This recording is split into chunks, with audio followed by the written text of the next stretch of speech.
that team is making his way into the building.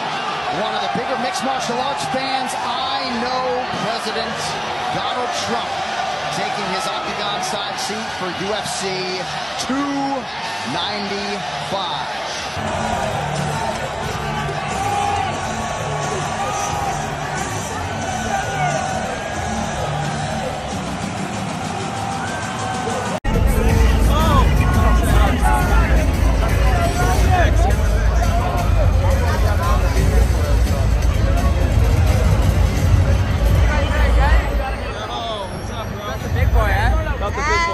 All right, guys, so we got to talk about Trump breaking the internet last night as he walked out with Tucker Carlson, Kid Rock, and Dana White at UFC 295. And, of course, again, the crowd went absolutely wild, okay? All of the videos that I've seen of Trump coming out, again, the excitement and energy for the guy is as high as it's ever been, right? And again, this is super important, and it's very interesting because there's been speculation about Trump considering Tucker Carlson for VP. Trump has a lot of work to do in regards to who he's going to consider for VP. I think that there are quite a bit of candidates that could fill that position, and just remembering how his last pick went with Mike Pence, it's very important that he actually gets it right. And I want to talk about Trump and the VP pick process, as he was asked about this earlier this week in regards to whether or not he would consider Tucker to be his VP. And this is what he said. Would you consider Tucker Carlson on your VP list? Oh, I wow. want to give you a hypothetical here. You're a big sports fan. You know, like Nick Saban's going to retire at some point. And if you talk to the athletic director at Alabama, he would say he has a list. So would Tucker Carlson be on your list of potential VPs? And how many names might be on that list as you sit and look and survey the political field? Well, first of all, you know, I did my first, you could call it counter-programming, but I won't call it that. But Tucker wanted to do an interview during the first debate. And I think you know, because this is what your business is, we broke every record. Monster audience. In history, yeah. I think it just hit over 300 million people. But it was for that evening over 207 million. It then got to 275 within a day or two. And the biggest ever was Oprah's interview with Michael Jackson, which was 125 million. So we almost doubled it. Now, who would have thought that was going to happen? The debate, the last debate they had the lowest audience in the history of presidential debates. I don't know if you know it. And I think the one tonight is not, it's on tonight, and I don't even talk about it. Would you consider Tucker, though, that they based on those I numbers? like Tucker a lot. I guess I would. I think I'd say I would, because he's got great common sense. You know, when they say that you guys are conservative or I'm conservative, it's not that we're conservative. We have common sense. We want to have safe borders. We want to have a wall because walls work. You know what, Ron, I used to say about walls? I'd say wheels and walls. Everything changes. The computer that you have in front of you in about a month from now will be totally obsolete. Right now you have the finest equipment in the world, and in about a month from now that equipment will be obsolete. The only two things for centuries that's not obsolete are wheels and walls, right? That's pretty good. No, when you think about it, right? A wheel will always be a wheel. It's never going to change. And a wall will always be a wall. And it'll walls work all the time. No, walls work. Remember when they were saying walls don't work? Yeah. And remember walls. Joe Biden's got a wall at his beach house, by the way. Yeah, and he does. And by the way, there are a lot of other walls. Nancy Pelosi has a wall also. And if she didn't have a wall, of course, it didn't work that well with respect to the husband. But, you know, generally speaking, it would work. Yeah, so you seen that, you heard that. Now, it sounds to me like Trump would heavily consider Tucker Carlson to be VP. Now, he says that Tucker Carlson is more of a common sense guy. He has a lot of common sense.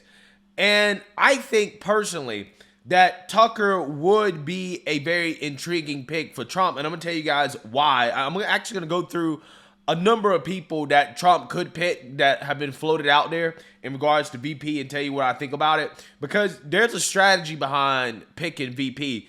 And I actually think that Vivek Ramaswamy kind of laid out the line of thinking that I think makes sense if Trump is to consider a VP.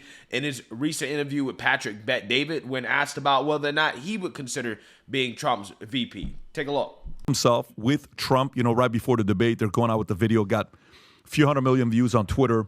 And then yesterday, Trump's being asked about Tucker. What do you think about a VP option? Trump said, seriously considering Tucker Carlson for VP, okay, as a VP. I don't know if you saw that. I did not see that. That's very interesting. Fascinating. That's fascinating to say the least, right? One, what do you think about it? Two, have you thought about who would be a possible consideration for you as a VP? Yeah, so I think Tucker actually could be very interesting as a choice. I mean, I think that's he's one of the smartest individuals I've met when it comes to understanding the soul of our country, and is, despite the establishment media's attempt to paint him as some sort of right-wing caricature, he's not actually a partisan figure at all. I mean, I think many of his positions defy partisan orthodoxy. He's an independent thinker, and I think could help rebuild. I think he has already helped rebuild trust in this country. And so I've been grateful for the relationship. I haven't known him for nearly as long as others in the world of media or politics. I've only gotten to know him in recent years, and particularly in maybe the last 2 years. But I think he's a thoughtful individual. I'd want somebody in that role. Depends on what you want in the role. For me, if I'm looking for an advisor and I want it in that role, I think that he's not a bad choice to be able to put in that role and actually be thoughtful about it. I think that there's a different role you could have for your VP, which is also an executor. And so there I might be thinking about somebody coming from the private sector. I mean, Elon Musk he's not a natural born citizen born in the United States, but I think he would be an outstanding partner to have to be able to do the thing that I just talked about right here, right? Which is 75% headcount, odd numbers go, or even numbers go, doesn't matter, whichever one. Cut number one, cut number two.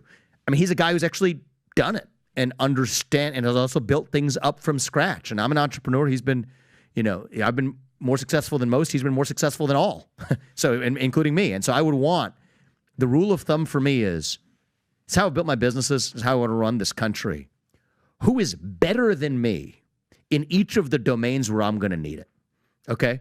Yeah, so I love Vivek's explanation of the VP thought process, because that's exactly how Trump should be thinking, right, in regards to what he's looking for in a VP. And there's multiple different lines of thinking when it comes to exactly what you want your VP to be, okay? There's multiple ways you can look at it, right? You can pick the best person to help you win the election or to win elections, right?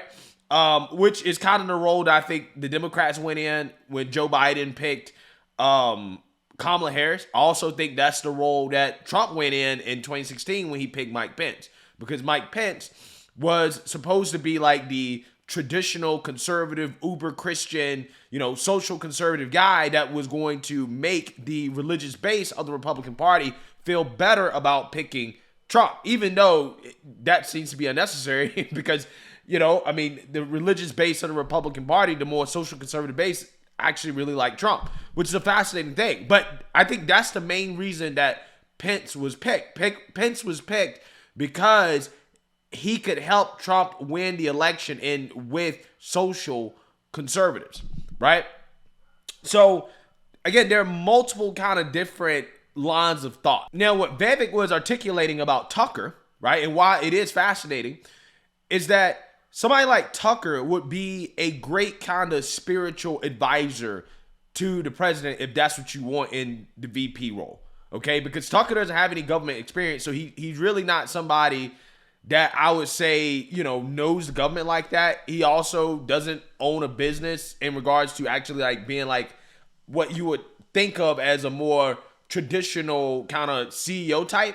So he's not really like an executor, but he is somebody that has his finger on the pulse of the country, right? Like, and he's not really partisan. He's not really Republican or Democrat. He's just Tucker, right? He's just kind of like anti-establishment Tucker, right? Because if you actually really listen to him talk, like Vivek said, again, he has positions kind of all across the political spectrum. I think he's probably more left-leaning on the economy than people would like to admit. And I think he's more, traditionally socially conservative without being overtly kind of religious about it. Okay, and he's anti-establishment. I think that's probably a good summary of where Tucker is on the political spectrum. Okay, which is basically where MAGA's at, to be quite honest with you. Okay, that's basically MAGA for the most part. And I think that Trump and Tucker have a lot in common. So I think Tucker would do a great job of keeping Trump in check in regards to the pulse of the American people, okay, and keeping Trump aware of the snakes around him, right? The people that are around him that are not on the same page, that don't have the same vision, right?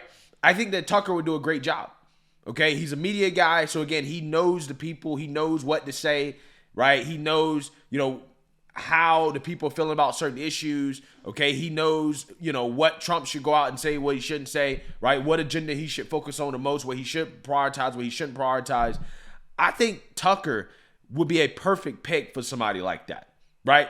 But if you're looking for somebody that is somebody that's going to help you win elections, I know a lot of people are going to hate me for probably saying this, and I actually don't like the fact that I'm saying it. It actually is disgusting for this to come out of my mouth, but this is just the honest to God truth. If Trump wanted to win the 2024 election, if you want to give yourself the absolute best chance of winning, he would pick Nikki Haley, right? And the reason why he would pick Nikki Haley is because out of all the GOP candidates, Nikki Haley is polling literally the best against Biden, right? She's polling the best against Biden. She's a woman. Again, so you got identity politics there. And she is a part of the establishment. So she probably would make the never Trumpers feel a lot better about voting for Trump. Some of the conservative never Trumpers, the establishment Republicans. Again, I do worry about her warmongering tendencies, but again, she is in the VP role, so she has limited power. Although I would be concerned about her trying to basically stage some type of coup against Trump, right? That's what I'm afraid of any establishment pick in the VP role would do. But if it was solely about winning elections, then he would go with somebody like a Nikki Haley.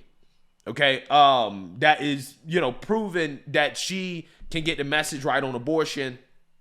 Again, she can appeal to moderates, right? Clearly she has, ties with, the establishment, and in some sense, you do need kind of the establishment to actually get things done, right? Unless you're trying to go in with a wrecking ball and tear everything down, which that could be what Trump is going to do, because that's what Project 2025 is. He could just say, you know what, screw it. I'm going in with my own people that are anti-establishment, something that he didn't do last time, which I don't blame him for not doing that last time because he had just got elected. I don't think anybody expected him to actually win. I don't think he expected to win. So I think that he kind of had to scramble to assemble a team and to